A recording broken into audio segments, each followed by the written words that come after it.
Good morning, everyone. So you know my YouTube channel Shipali 2016. So today I am gonna say Kannada revision. So you all can practice Kannada in any way with my channel and subscribe for more videos too. First lesson is ಬಾಲಕಿಯ ಸಾಹಸ. ಪದಗಳ ಅರ್ಥ: ಮುಸ್ಸಂಜೆ, ಸೂರ್ಯ ಮುಳುಗುವ ಹೊತ್ತು. ಸಮೂಹ, ಗುಂಪು.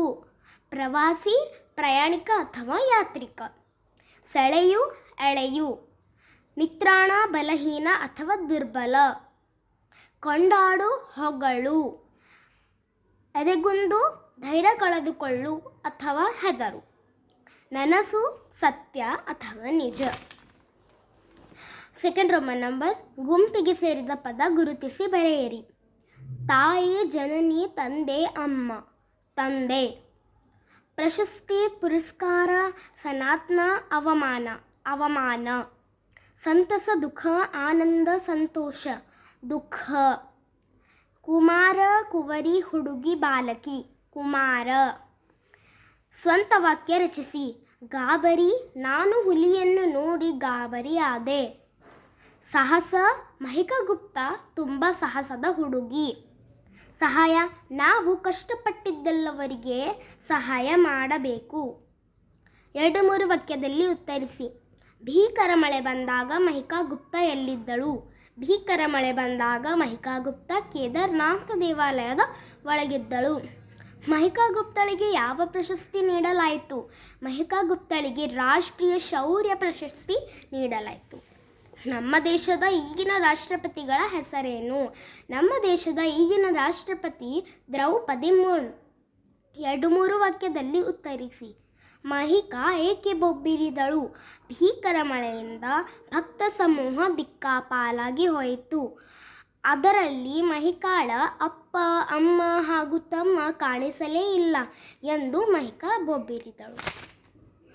ರಾಷ್ಟ್ರಪತಿಯವರ ಮಕ್ಕಳಿಗೆ ನೀಡಿದ ಸಂದೇಶವೇನು?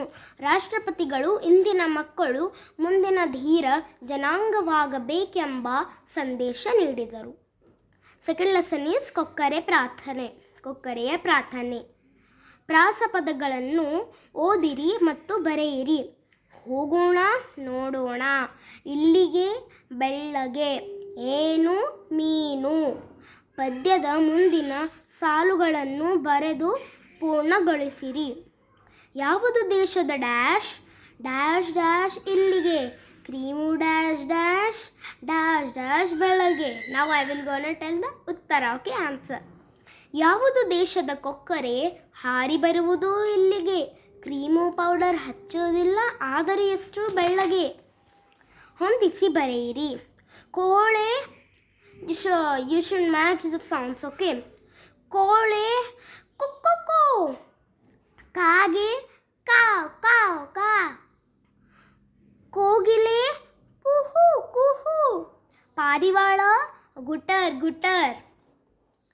ಬಿಟ್ಟಿರುವ ಶಬ್ದಗಳನ್ನು ಸ್ವಾಕವಾದ ಉತ್ತರಗಳಿಂದ ತುಂಬಿರಿ. ಇಂಪಾಗಿ ಹಾಡುವ ಪಕ್ಷಿ ಕೋಗಿಲೆ. ರಾತ್ರಿಯಲ್ಲಿ ಕೂಗುವ ಪಕ್ಷಿ ಗೂಬೆ. ನೃತ್ಯ ಮಾಡುವ ಪಕ್ಷಿ ನವಿಲು.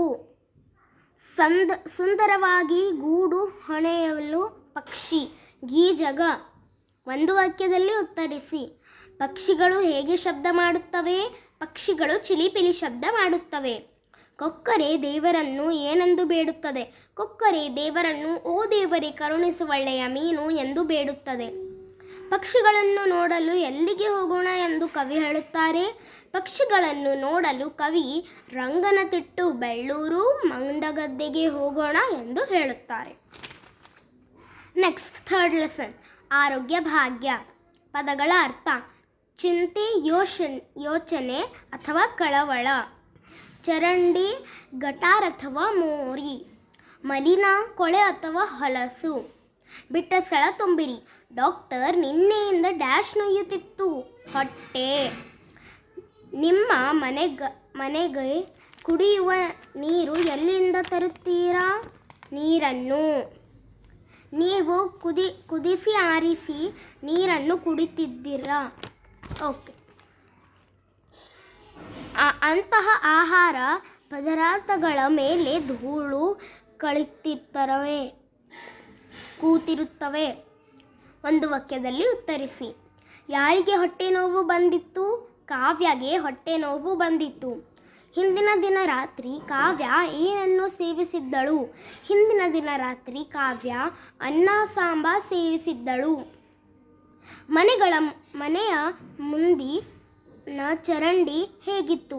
ಮನೆಯ ಮುಂದಿನ ಚರಂಡಿ ಕಟ್ಟಿಕೊಂಡಿತ್ತು.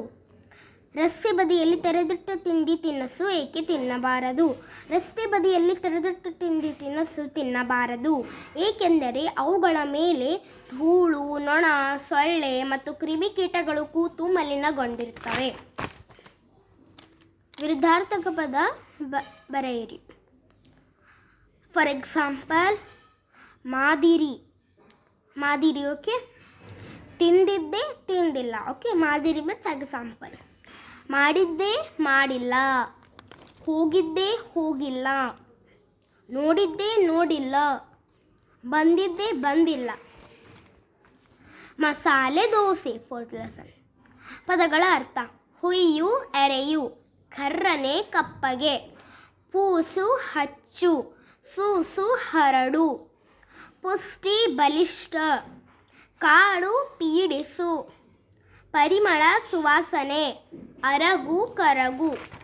ಸೆಕೆಂಡ್ ಬಿಟ್ಟ ಸ್ಥಳ ತುಂಬಿರಿ. ಹಿಟ್ಟನ್ನು ಸೌಟಲ್ಲಿ ಡ್ಯಾಶ್ ಹುಯ್ಯಲು, ಸರ್ರನೆ. ಮೇಲಂದಿಷ್ಟು ಡ್ಯಾಶ್ ಪೂಸೆ, ಬೆಣ್ಣೆಯ. ಮೆಲ್ಲನೆ ಮೆಲ್ಲುವ ಡುಂಡನೆ ದೋಸೆ, ಡುಂಡನೆ. ಇಷ್ಟ ತೀರದ ಪುಷ್ಟಿಯ ದೋಸೆ, ಇಷ್ಟ. ಒಂದು ವಾಕ್ಯದಲ್ಲಿ ಉತ್ತರಿಸಿ. ದೋಸೆ ಚುಯ್ ಚುಯ್ ಎಂದು ಯಾವುದರ ಮೇಲೆ ಸದ್ದು ಮಾಡುತ್ತದೆ? ದೋಸೆ ಚುಯ್ ಚುಯ್ ಎಂದು ಹೆಂಚಿನ ಮೇಲೆ ಸದ್ದು ಮಾಡುತ್ತದೆ. ಅಮ್ಮ ಯಾವ ದೋಸೆ ಹುಯ್ಯುವಳು? ಅಮ್ಮ ಹೂವಿನ ದೋಸೆ ಹುಯ್ಯುವಳು.